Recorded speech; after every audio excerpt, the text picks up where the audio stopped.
Que nenhuma família comece em qualquer de repente. Que nenhuma família termine por falta de amor.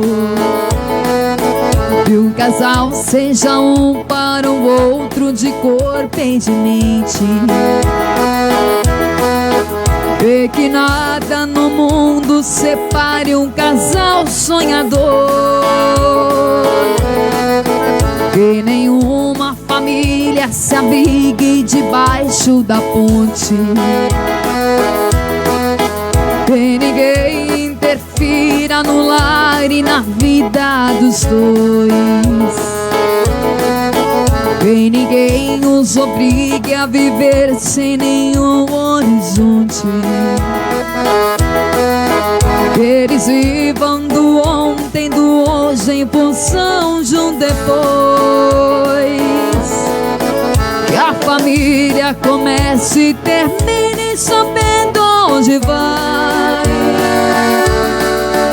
E que o homem carregue nos ombros a graça de um pai. Que a mulher seja um céu de ternura, aconchego e calor. E que os filhos conheçam a força que brota o amor. Abençoa, Senhor, as famílias, amém. Abençoa, Senhor, a minha também. Abençoa, Senhor, as famílias, amém. Abençoa, Senhor, a minha também. Que marido e mulher não se traiam, nem traiam seus filhos.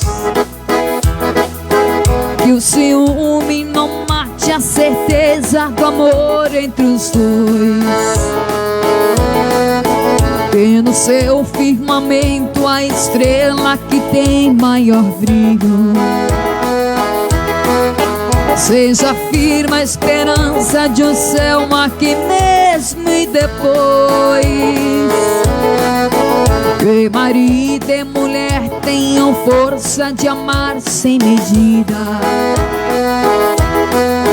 Que ninguém vá dormir sem pedir ou sem dar seu perdão. Que as crianças aprendam no colo o sentido da vida. Que a família celebre a partilha do abraço e do pão. Que a família comece e termine sabendo onde vai. E que um homem carregue nos ombros a graça de um pai. Que a mulher seja um céu de ternura, aconchego e calor.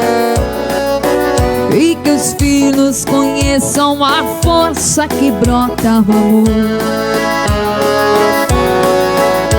Abençoa, Senhor, as famílias, amém. Abençoa, Senhor, a minha também. Abençoa, Senhor, as famílias, amém. Abençoa, Senhor, a minha também.